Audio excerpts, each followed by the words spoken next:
Comic Army? My name is Chris the Comic Vet. Hope this video finds you safe and well. Well, I'm parked a little ways away from Red Rocket Comics right now in the visitor's lot. Why? Because Main Street, the street that Red Rocket is on, is closed due to the filming of A Handmaid's Tale. Now, The Handmaid's Tale is a television series that's been filmed in Cambridge, Ontario for its entire span. And as you saw during the opening there, the set is basically taking over most of the river area that cuts through Cambridge, Ontario. Now, that didn't stop me from getting my pull list.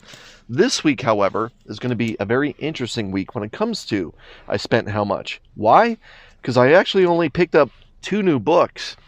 All the other books I'm about to show are books that were held up or delayed because of Diamond going through what they did, or continuing to go through, to be honest. But let's get into it. Normally I always lead with a spider title or something like that, but I wanted to show the Marvel free previews featuring The Amazing Spider-Man issue number 1. So the relaunch, or the new volume of The Amazing Spider-Man, where Joe Kelly and Pepe Larraz are going to be at the helm of Marvel's franchise title. So we'll see. You know, alive and thwipping. Looks like he's got a new form of the Sinister Six chasing him. We'll see. We'll see. The title I'm actually a little bit more interested in is Predator vs. Spider-Man from Benjamin Percy and Marcelo Ferreira.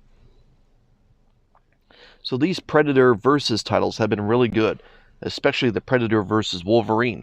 I know Predator vs. Black Panther received a lot of positivity, so I'm hoping Predator vs. Spider-Man is right up there with those 2 titles for positivity.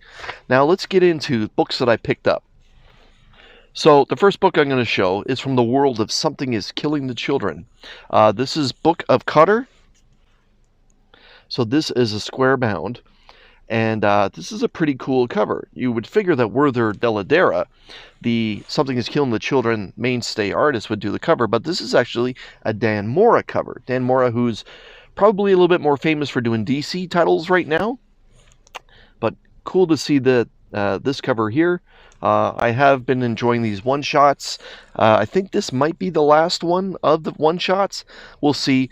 But I do know Something is Killing the Children is returning very, very soon. Something I'm looking forward to. And just so that everyone knows, this is a little bit of a pricey book.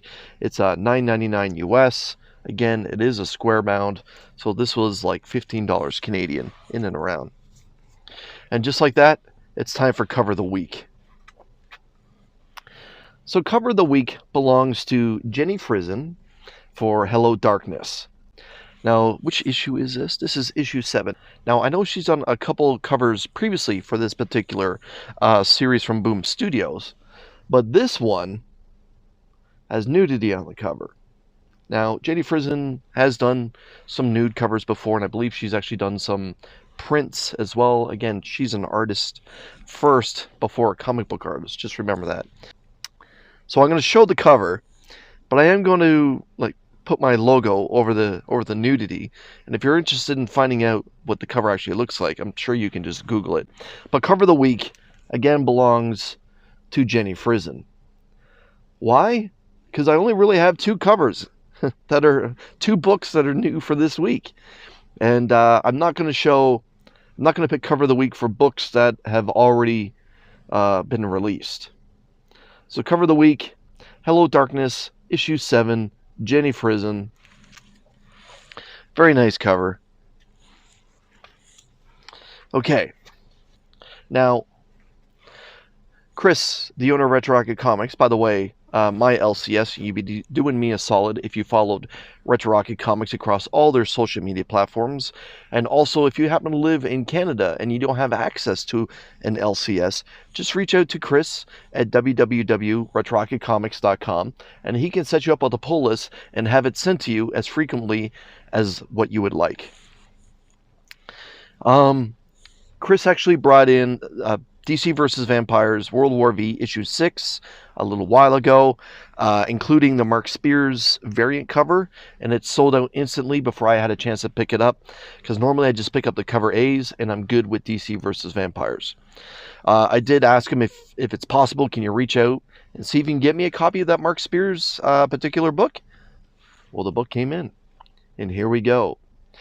This is DC versus Vampires, World War V, Issue 6, the incredible Mark Spears variant cover.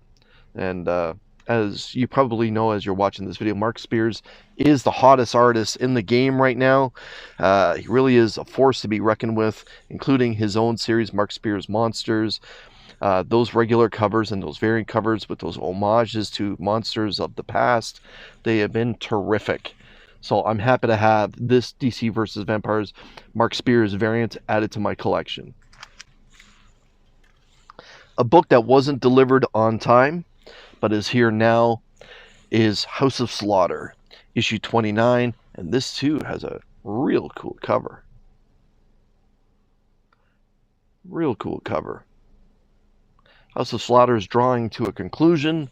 I believe it's ending with issue 30, and sad to see it go. It's been terrific, and if you enjoy the world of Something's Killing the Children, House of Slaughter has been solid storytelling, especially over the last, say, 20 issues.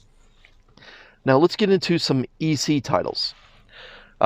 This one is Epitaphs from the Abyss, issue number 7. I have been enjoying these short stories. They've been a lot of fun. This Lee Bermeo cover is solid as well. And the other EC title, the final book that I'm going to show from my new Comic Book Day haul, is a book that was released a little while ago, and finally it's here now. It's issue number 1 of Cruel Kingdom. Really excited about getting into this. I heard some positive things about this title. I'm glad that the distributor got it into Ontario, and that Retroactive Comics did have a copy and put into my pull list for me. And again, thank you, Chris, for having my pull list waiting for me when I arrived today. Solid cover. Okay, so I have my receipt. Let's see how much I spent. So there was only 2 new books for New Comic Book Day: the Frison cover and the House of Cutter. But with the other books that I had ordered and books that were delayed with the problems at Diamond, I spent a total of $54.70 Canadian, which is probably around $41 US and probably 38 pounds sterling. But of course, like normal, I will have all that information right there, and I'm probably off by a little bit, let's be honest, like I normally am. The Canadian dollar's just been so bad, when it comes to the world trade. Either way, this was a light New Comic Book Day. Again, we normally don't have 5 Wednesdays in a month, and I think we're kind of feeling the effect of that. But next week is going to be a big week. So make sure that you save up your shekels and get ready for New Comic Book Day. So with all that being said, thank you so much for spending some time with me. On your way out, make sure that you hit that like button. Make sure you're already subscribed. And leave a comment. Do you agree with me for cover of the week between those 2 new books? Do you agree with me that Jenny Frison was cover of the week? Or do you think that Dan Mora, House of Cutter, should have been cover of the week? Thank you so much for your time. Till we see you again. Take care.